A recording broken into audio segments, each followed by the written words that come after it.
Bismillahirrahmanirrahim. Berjumpa kembali dengan saya Mustafa Kamil dalam mata kuliah Dasar Manajemen dan Bisnis. Kita masuk ke pertemuan 6, Koordinasi dan Rentang Manajemen.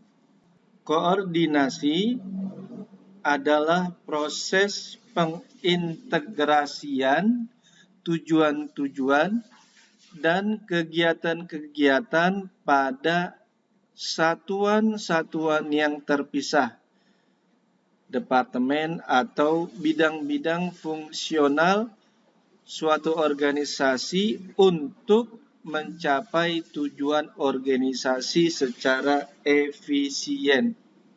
Pengintegrasian adalah kegiatan menyatu padukan keinginan karyawan dan keinginan perusahaan agar tercipta kerjasama yang memberikan kepuasan.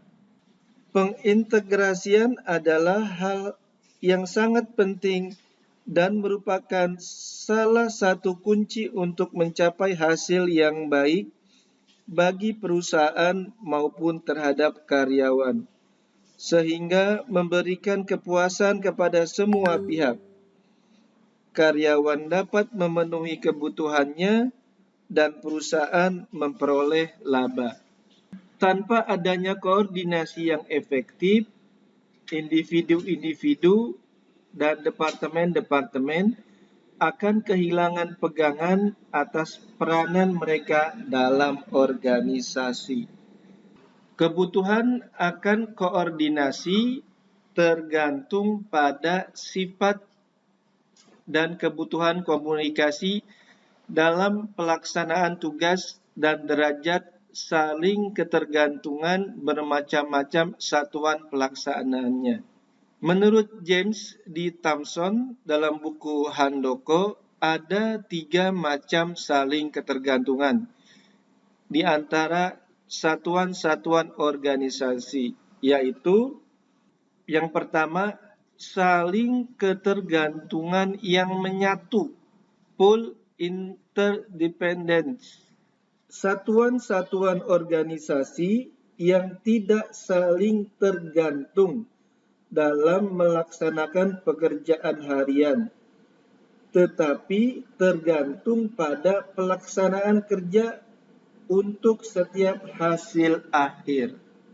Yang kedua, saling ketergantungan yang berurutan, sequential interdependence, di mana suatu pekerjaan harus dilakukan terlebih dahulu sebelum satu organisasi lain dapat bekerja.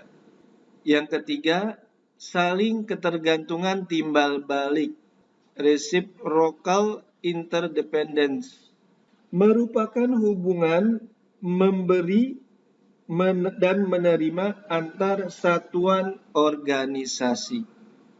Nah, ini 3 macam saling ketergantungan di antara satuan-satuan organisasi. Yang pertama, pull interdependence. Jadi, divisi produk A dan divisi produk B tidak saling tergantung dalam pekerjaan, tapi tergantung pada hasil kerja, hasil akhir. Lalu yang kedua, sequential interdependence. Nah, satu pekerjaan harus dilakukan terlebih dahulu sebelum pekerjaan yang lain dilakukan. Contoh di sini, departemen produksi tidak akan bekerja manakala departemen pembelian tidak membeli bahan baku. Yang ketiga, reciprocal interdependence, ketergantungan timbal balik. Bagian operasi dia bekerja apabila bagian pemeliharaan bekerja secara bagus. Jadi ada hubungan timbal balik. Masalah-masalah pencapaian koordinasi yang efektif Paul Erlaulens dan Jay Willouch dalam buku Handoko telah mengemukakan 4 tipe perbedaan dalam sikap dan cara kerja di antara bermacam-macam individu dan departemen-departemen dalam organisasi yang mempersulit tugas pengkoordinasian bagian-bagian organisasi secara efektif, yaitu yang pertama, perbedaan dalam orientasi terhadap tujuan tertentu.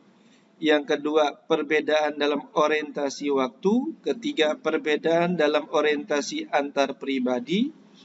Yang keempat, perbedaan dalam formasi struktur. Yang pertama, perbedaan dalam orientasi terhadap tujuan. Para anggota dari departemen yang berbeda mengembangkan pandangan mereka sendiri tentang bagaimana cara mencapai kepentingan organisasi yang baik. Contoh, bagian akuntansi melihat pengendalian biaya sebagai faktor paling penting mencapai sukses organisasi. Tapi bagian pemasaran mengemukakan desain produk sebagai paling esensial. Jadi perbedaan tujuan di antar bagian. Yang kedua, perbedaan dalam orientasi waktu. Manajer produksi lebih memperhatikan masalah yang harus dipecahkan segera, jangka pendek. Tapi bagian penelitian dan pengembangan produk lebih terlibat dalam masalah jangka panjang. Bagaimana produksi jangka pendeknya, produksinya itu bisa terserap di pasar. Tapi jangka panjang, bagian penelitian, dia jangka panjang. Bagaimana nanti untuk periode-periode berikutnya produk ini dapat diminati oleh konsumen. Yang ketiga, perbedaan dalam orientasi antar pribadi.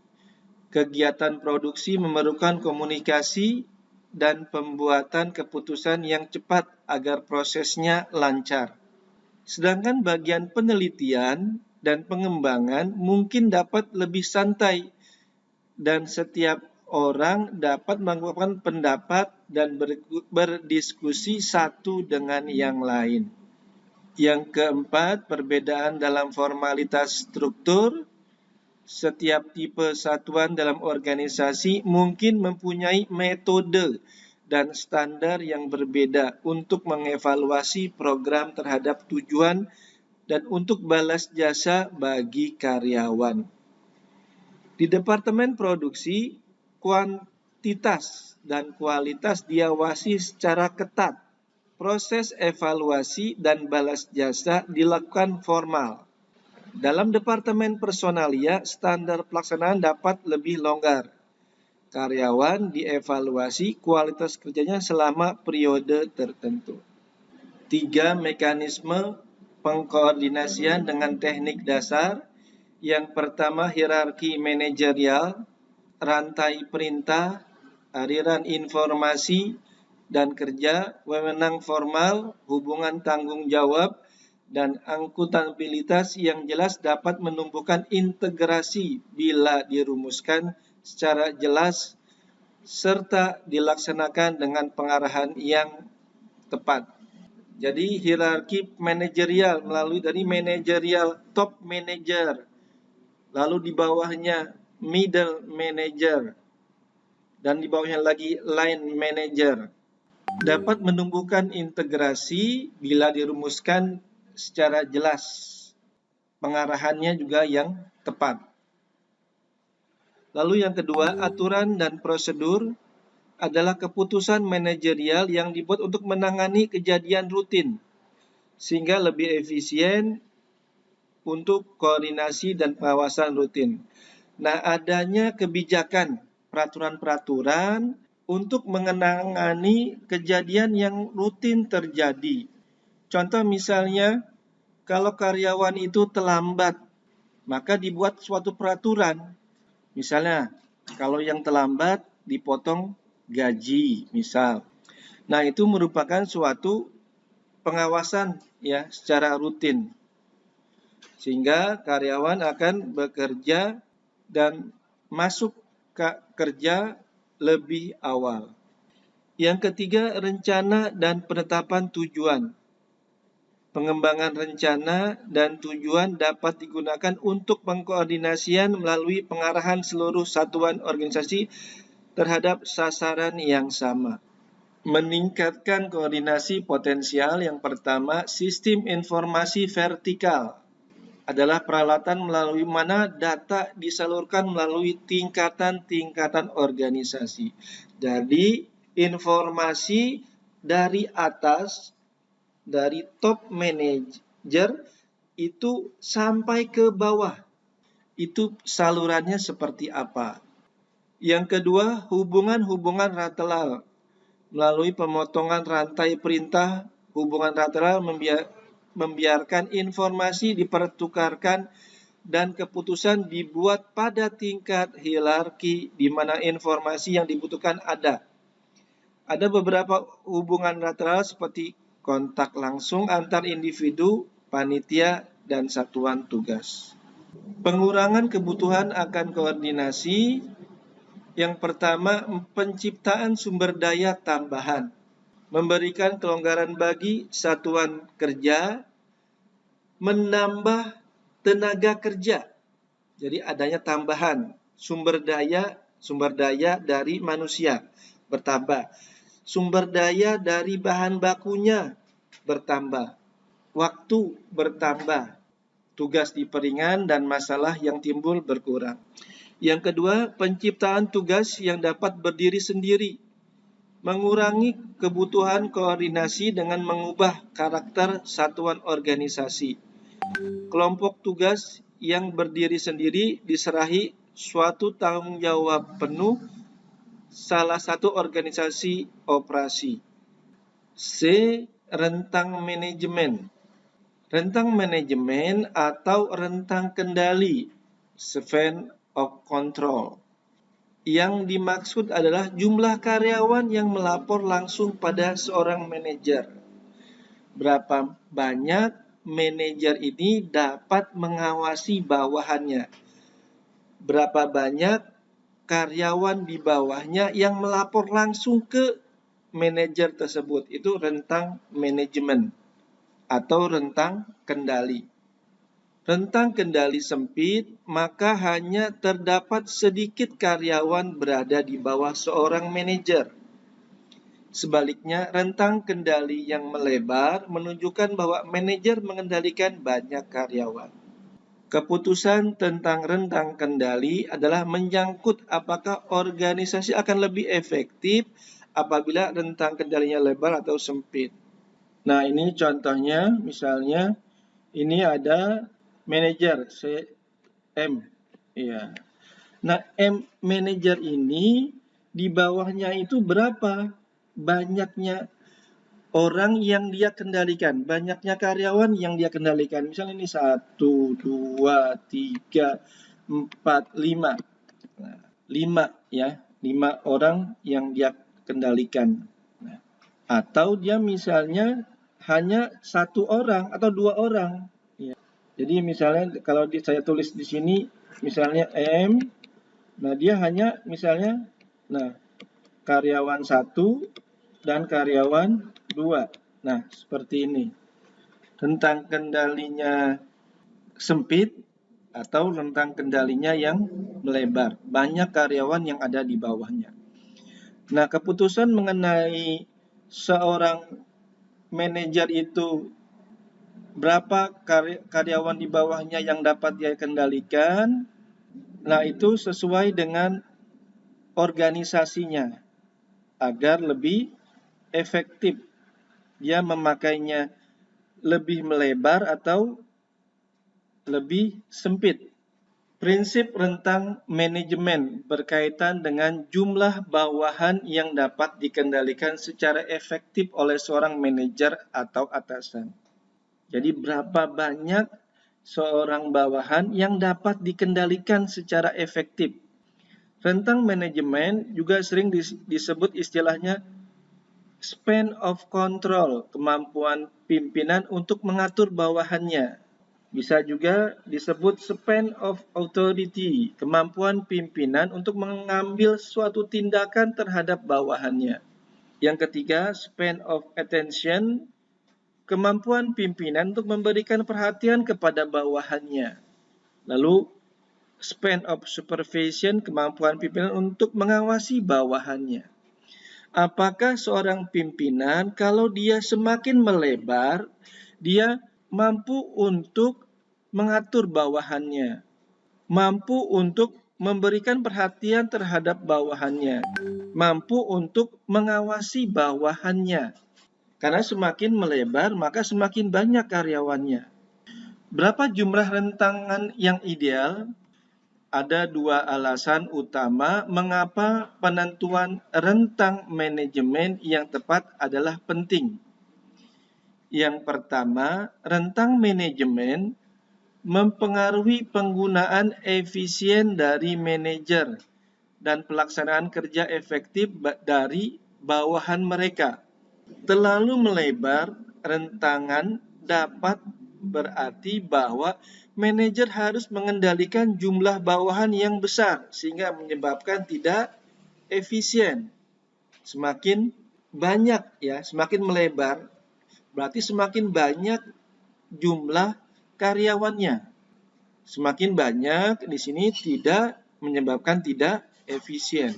Rentangan yang terlalu sempit semakin kecil semakin kecil karyawan yang berada di bawahnya dapat menyebabkan manajer tidak dipergunakan sepenuhnya.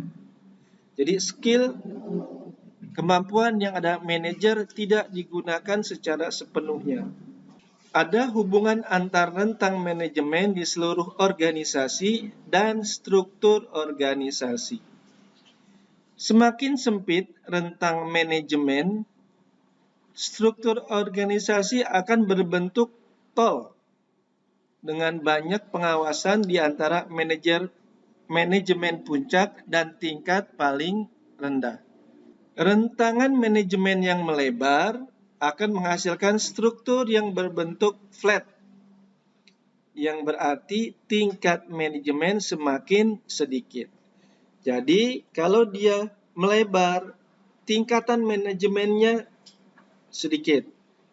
Kalau dia sempit, berarti semakin banyak tingkatan manajemen di perusahaan tersebut.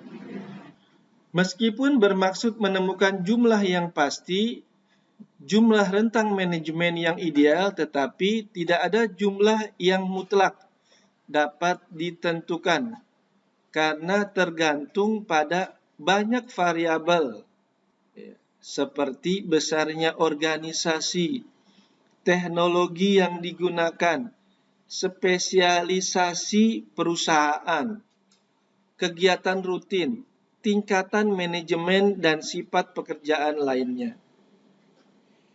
Henry Fayol mengemukakan jumlah maksimum yang dapat dikendalikan oleh setiap pengawas produksi dalam organisasi. Menurut Henry Fayol, itu antara 20 sampai 30 karyawan.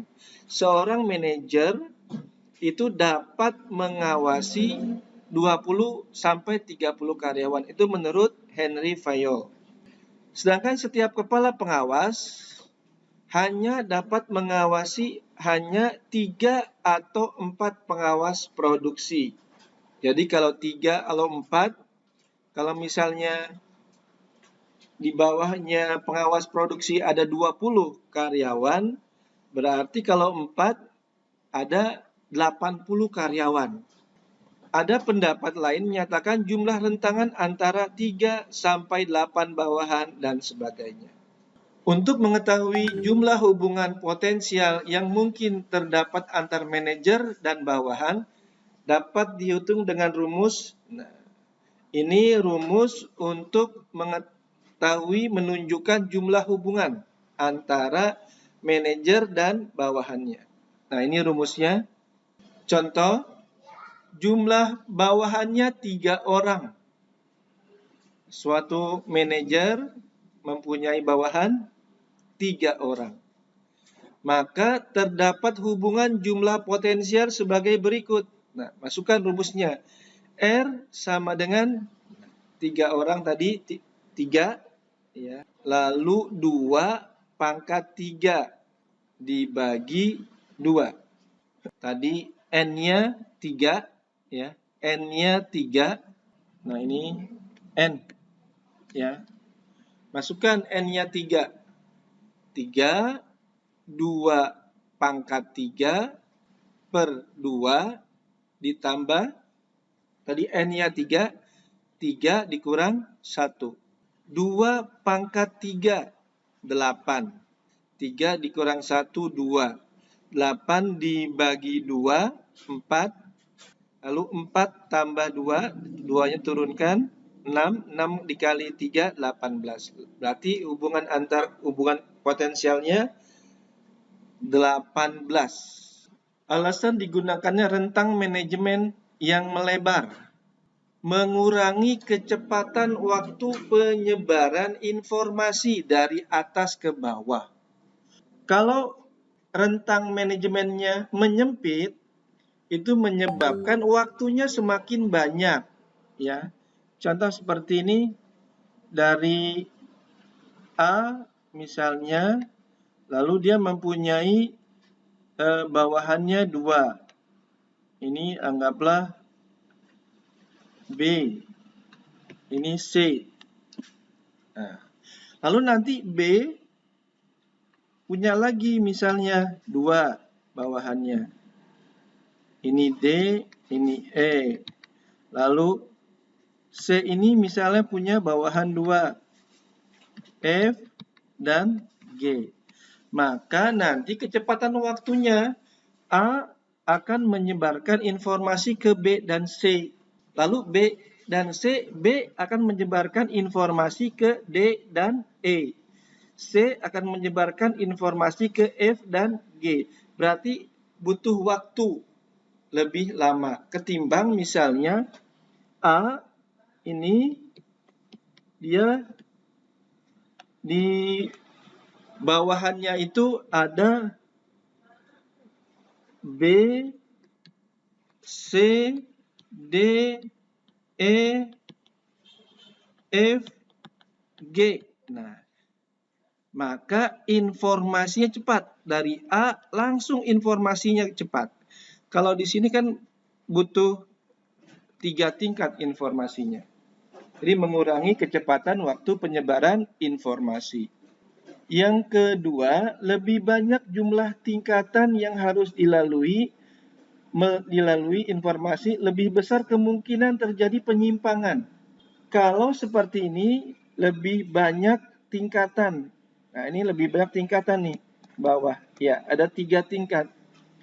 Itu bisa jadi nanti informasi ada yang menyimpang. Ada informasi yang menyimpang. Misalnya disampaikannya A, B, tetapi yang sampai ke tujuan malah misalnya C, D, misalnya seperti itu. Ya, adanya penyimpangan tujuan. Karena tadi ini kan nanti ada kemungkinan ada error di bagian-bagian tertentu. Penambahan tingkat manajemen juga memakan biaya. Berarti ini tingkat manajemennya bertambah, maka nanti biaya ini. Ya, biaya apa? Biaya gaji manajemen, misalnya sumber daya manajer menjadi seperti itu. Maka dengan adanya yang melebar, sumber dayanya menjadi efisien, biayanya menjadi lebih efisien. Alasan digunakan rentang manajemen yang menyempit. Yang pertama, moral dan produktivitas karyawan akan meningkat. Karena dia pengawasannya lebih efektif. Ya. Kalau tadi misalnya si A itu bawahannya B dan C, si A ini hanya mengawasi B dan C aja. Jadi produktivitas B dan C lebih meningkat. Rentangan yang terlalu melebar berarti manajer tidak dapat menjalankan fungsinya dengan efektif dan mencurahkan perhatiannya kepada seluruh bawahannya secara perseorangan. Kalau semakin melebar, menurut sini yang menyempit, maka perhatian terhadap setiap karyawannya itu akan mengalami pengurangan. Maka fungsinya tidak efektif. Yang ketiga, koordinasi berkembang baik. Karena setiap individu harus mengelola fungsi sendiri dan dengan bantuan minimum dari atasan. Faktor-faktor yang mempengaruhi rentang manajemen. Yang pertama, kesamaan fungsi-fungsi. Semakin sejenis fungsi yang dilaksanakan oleh kelompok kerja, rentangan semakin melebar. Yang kedua, kedekatan geografis. Semakin dekat kelompok kerja ditempatkan secara fisik, rentangan semakin melebar. Yang ketiga, tingkatan pengawasan langsung yang dibutuhkan. Semakin sedikit pengawasan langsung yang dibutuhkan, rentangan semakin melebar. Yang keempat, tingkat koordinasi pengawasan yang dibutuhkan. Semakin berkurang koordinasi yang dibutuhkan, rentangan semakin melebar. Perencanaan yang dibutuhkan manajer, semakin sedikit perencanaan yang dibutuhkan, rentangan semakin melebar. Bantuan organisasi yang tersedia bagi pengawas, lebih banyak bantuan yang diterima pengawas dalam fungsi-fungsi seperti penarikan, latihan, dan pengawasan mutu, rentangan semakin melebar. Pedoman lainnya yang dapat dipakai untuk menentukan rentangan manajer mencakup beberapa faktor. Faktor-faktor yang berhubungan dengan situasi rentang manajemen dapat relatif melebar bila pekerjaan bersifat rutin, operasi-operasi stabil, pekerjaan bawahan sejenis, bawahan dapat bekerja tidak tergantung satu dengan yang lain. Prosedur-prosedur dan metode-metode dibuat secara baik dan telah diformalisasi. Pekerjaan tidak membutuhkan tingkat pengawasan yang tinggi. Faktor-faktor yang berhubungan dengan bawahan, rentang manajemen dapat relatif melebar bila bawahan adalah terlatih baik untuk pekerjaan tertentu. Bawahan lebih senang bekerja tanpa pengawasan ketat. Faktor-faktor yang berhubungan dengan atasan, rentang manajemen dapat relatif melebar jika manajer adalah terlatih baik dan berkemampuan tinggi. Manajer menerima bantuan dalam pelaksanaan kegiatan pengawasannya. Manajer tidak mempunyai kegiatan tambahan lama pengawasan dilaksanakan. Manajer lebih menyukai gaya pengawasan yang lepas daripada ketat. Ya, terima kasih.